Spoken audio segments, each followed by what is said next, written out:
নির্বাচনের সময় উত্তরবঙ্গকে যতটা গুরুত্ব দেন মাননীয় মুখ্যমন্ত্রী উত্তরবঙ্গে শুধু যান এই গরমের সময় তো আমরা দেখেছি ওখানে তিনি আরাম করতে যান। এখানে যত কেন্দ্রীয় সরকারি প্রকল্প পশ্চিম বাংলায় লাগু করার জন্য বলা হচ্ছে সমস্ত প্রকল্পগুলোকে জমি না দিয়ে আটকে রেখে দিয়েছেন এই মমতা ব্যানার্জি, যেটা সবচাইতে বেশি বঞ্চিত। আদিবাসীদের উপরে হামলা হচ্ছে, আমার উপরেও হামলা হয়েছে, অর্থাৎ আদিবাসীদেরকে তাদের মুখ বন্ধ করার জন্য সারা বাংলায় আদিবাসীদের শুধু নাচেন উনি, আদিবাসীদের মা বোনকে নিয়ে গ্লাভস লাগিয়ে, হাতে গ্লাভস লাগিয়ে তিনি নাচেন, কিন্তু আদিবাসীদের কোনো উন্নয়ন করেননি। সুতরাং মানুষ মমতা ব্যানার্জির তার সমস্ত রকমের খেলা, তার সমস্ত রকমের চালাকি সমস্ত মানুষ ধরে পেরেছেন পশ্চিমবাংলার। সময় উত্তরবঙ্গকে যতটা গুরুত্ব দেন মাননীয় মুখ্যমন্ত্রী উত্তরবঙ্গে শুধু যান এই গরমের সময় তো আমরা দেখেছি ওখানে তিনি আরাম করতে যান। পাহাড়ে গিয়ে একটু যে সেই সময় একটু ঠান্ডা হাওয়া পাবেন, পাহাড়ে একটু এই গরম থেকে তিনি ওখানে গিয়ে একটু ওখানে তিনি একটু আরাম করবেন, এইটার জন্যই যান। উত্তরবঙ্গের কোনো উন্নয়ন হয়েছে? সুইজারল্যান্ড হবে বলেছিলেন, তো সুইজারল্যান্ড হয়েছে নাকি? উত্তরবঙ্গের কোনো উন্নয়ন হয়েছে? কোনো বিকাশ হয়নি। উত্তরবঙ্গ সব দিক থেকে পিছিয়ে আছে। উত্তরবঙ্গে একটা এইমস হওয়ার কথা ছিল, সেই এইমসটাকেও নিয়ে চলে এসছেন এখানে উনি। তো আরেকটা এইমস বা এইমস জাতীয় কোনো একটা সেখানে হসপিটাল হোক, তার কি কোনো প্রচেষ্টা তার আছে? এইখানে যত কেন্দ্রীয় সরকারি প্রকল্প পশ্চিম বাংলায় লাগু করার জন্য বলা হচ্ছে সমস্ত প্রকল্পগুলোকে জমি না দিয়ে আটকে রেখে দিয়েছেন এই মমতা ব্যানার্জি। আমাদের কাঁটাতারের ভাড়া থেকে শুরু করে অর্থাৎ আমাদের ফেন্সিং এগুলো বন্ধ করে রেখে দিয়েছেন। আর উত্তরবঙ্গের উন্নয়ন বলতে তো নেই। উত্তরবঙ্গের মানুষ আজকে এই যে আমি মালদা, উত্তরবঙ্গের মধ্যে মালদা থেকে আপনি দেখবেন লাখো লাখো সমস্ত ওখানে পরিযায়ী শ্রমিক বাইরে কাজ করতে যাচ্ছেন। বেকারদের কোনো কাজ হয়েছে? ওখানে কোনো মুসলিমদের কাজ হয়েছে? ওখানকার কোনো রাজবংশীদের কাজ হয়েছে? কারো হয়নি। আদিবাসীরা সবচাইতে বেশি বঞ্চিত। আদিবাসীদের উপরে হামলা হচ্ছে, আমার উপরেও হামলা হয়েছে, অর্থাৎ আদিবাসীদেরকে তাদের মুখ বন্ধ করার জন্য সারা বাংলায় আদিবাসীদের শুধু নাচেন উনি, আদিবাসীদের মা বোনকে নিয়ে গ্লাভস লাগিয়ে, হাতে গ্লাভস লাগিয়ে তিনি নাচেন, কিন্তু আদিবাসীদের কোনো উন্নয়ন করেননি। সুতরাং মানুষ মমতা ব্যানার্জির তার সমস্ত রকমের খেলা, তার সমস্ত রকমের চালাকি সমস্ত মানুষ ধরে পেরেছেন পশ্চিমবাংলায়।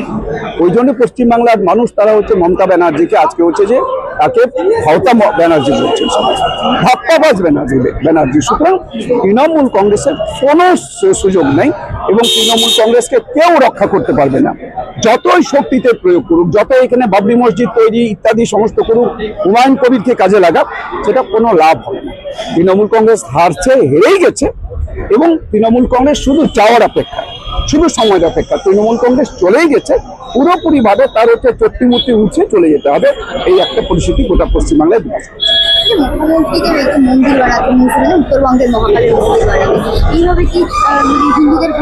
উনি দেখেছেন এক সময়তে তিনি তুষ্টিকরণের রাজনীতি করেছেন, এক সময় তিনি শুধু এখানে একটা সম্প্রদায়কে তিনি বলেছেন। দেখবেন না তিনি কিভাবে একজন মুখ্যমন্ত্রী হিসেবে এটা বলতে পারেন যে 1 মিনিটের মধ্যে এখানে তাদের হচ্ছে মুহূর্তের মধ্যে একটা যদি সম্প্রদায় তারা যে মনে করে তাহলে শেষ করে দিবে।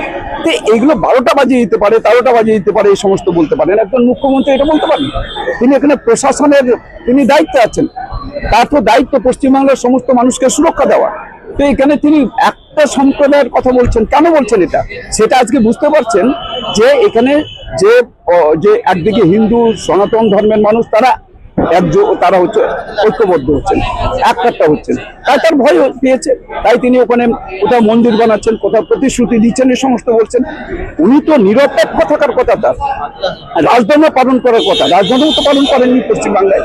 এই 15 বছর ধরে শুধু তিনি এখানে মানুষকে ভাগ করেছেন, সম্প্রদায়ে দাঙ্গা বাঁধিয়েছেন। এই তৃণমূল কংগ্রেস দাঙ্গা বাঁধিয়েছেন, তাতে মানুষের জীবন গেছে। আমাদের ভারতীয় জনতা পার্টির 3 শতাধিক আমাদের কর্মী নেতা তারা হচ্ছে আজকে খুন হয়েছেন, অনেকে জেলে আছেন বিনা কারণে।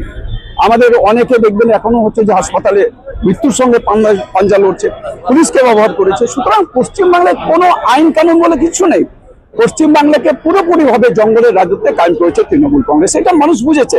তাই তৃণমূল কংগ্রেস এখন সেই জন্য উনি চাইছেন যে কিভাবে হচ্ছে যে আবার একটা হচ্ছে যে এই ড্যামেজ কন্ট্রোল করা যায়, এতে কোনো লাভ হবে না। নির্বাচন হাতে গোনার মাত্র কয়েকটা দিন বাকি, সেখানে দাঁড়িয়ে তৃণমূলের বিপক্ষে গিয়ে বিজেপির জয়ী হওয়াটা কতটা চ্যালেঞ্জিং বলে মনে হচ্ছে? এইখানে আমাদের চ্যালেঞ্জ তো হচ্ছে মানুষ নিয়েছে। আজ পশ্চিম বাংলায় তৃণমূল কংগ্রেসের চ্যালেঞ্জ মানুষ নিয়েছে। এখন মানুষ বনাম এখানে যেটা যা দাঁড়িয়েছে তা তৃণমূল কংগ্রেস, এই মমতা ব্যানার্জি বনাম জনতা। সুতরাং আজ মানুষ ঠিক করে রেখেছেন।